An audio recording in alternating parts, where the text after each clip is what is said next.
అమ్మల్లారవో అక్కల్లారా, అమ్మల్లారవో అక్కల్లారా, ఈ వార్త వినరండే, యేసేను నమ్ముకొండే. ఈ వార్త వినరండే, యేసేను నమ్ముకొండే.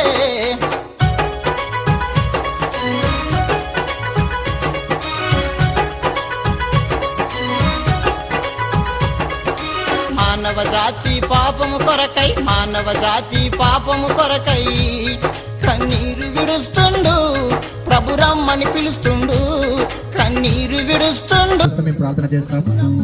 మరి చూడండి, మేము ఒక పాట పాడాం. ఈ లోకంలో ఎవరు మనల్ని ప్రేమించరు, ఈ లోకంలో ఎవరు నిన్ను ఆదరించరు, ఈ లోకంలో నీ స్థితిగతులను ఎవరు పట్టించుకోరు. చూడండి, నీ కోసం ఎవరైనా ప్రాణం పెడతారా అండి? చూడండి, మేము పాపం అంటున్నాము, మంచి అంటున్నాము, నీతి అంటున్నాము, పరిశుద్ధత అంటున్నాము.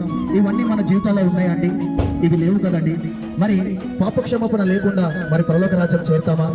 చూడండి, నీకోసం నా కోసము మరి ఎవరు ప్రాణం పెట్టరు, కానీ మనం చేసిన ప్రతి అపరాధాల నిమిత్తం, మనం చేసిన ప్రతి శాపాల నిమిత్తం ఆయన దేవుడు కాబట్టి, ఆయన బిడ్డలు మనం కాబట్టి ఆయన మన కోసం వచ్చి ఆయన పరిశుద్ధ రక్తాన్ని మన కోసం చిందించాడు.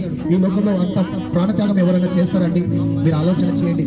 అయ్యా, ఆయన చనిపోయి తిరిగి లేచి మూడో రోజు కనబడి ఎవరైతే ఈ రీతిగా నా యందు విశ్వసించిన వాడు చనిపోయి తిరిగి లేస్తాడని రుజువుపరంగా సాక్షాత్గా నిలబెట్టాడు. చూడండి, యెరూషలేము దేశానికి మేము వెళితే ఒక సమాధి ఖాళీగా ఉంది, అదే యేసుక్రీస్తు ప్రభు సమాధి. ఇక చూడండి, లోకంలో ఎవరి సమాధులు చూసినా ఆ సమాధిలో వారి ఎముకలు ఉన్నాయి, కానీ మా యేసుక్రీస్తు ప్రభు యొక్క సమాధి మరి ఖాళీగా ఉంది. ఎందుకంటే ఆయన మన కోసం ప్రాణం పెట్టాడు, మన కోసం ఆయన చెప్పినట్టుగానే ముందే చెప్పాడు, మీకోసం వస్తున్నాను, మీ పాపాల నిమిత్తం నేను క్షమకాలం పొందుతాను, మీకోసం చనిపోతాను, మీకోసం మళ్ళీ నేను తిరిగి లేస్తాను, నా రక్తం ద్వారానే మీకు క్షమాపణ, నా ద్వారానే మీకు విమోచన, నా ద్వారానే మీరు పరలోక రాజ్యం చేరుతారని ఆయన క్లియర్ గా చెప్పాడు. కాబట్టి చూడండి, మన చూపు ద్వారా అంటే మేము ఏం చేశామని మీరు అనుకోవచ్చు.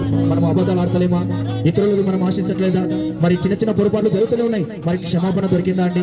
ఎప్పుడైనా ఆలోచించావా? తింటున్నాం, తిరుగుతున్నాం, సంపాదించుకుంటున్నాం, బ్రతుకుతున్నాం, వెళుతున్నాం. చాలా మంది పెద్దలు అంటారు, ఇది 3 రోజుల జీవితం, 3 రోజుల అంగడి. ఈ 3 రోజుల జీవితంలో మరి మంచి చేసిన వారికి పరలోక రాజ్యం, చెడు చేసిన వారికి నరకం అని మీరే అంటారు కదా. మరి మంచి చేస్తున్నావా? మరి పరిశుద్ధంగా జీవిస్తున్నావా? నీతిమంతులుగా జీవిస్తున్నావా? మరి ఏ రీతిగా జీవిస్తున్నావో నువ్వు ఒక్కసారి ఆలోచించు. నీకు పాపక్షమాపణ దొరికిందా అండి?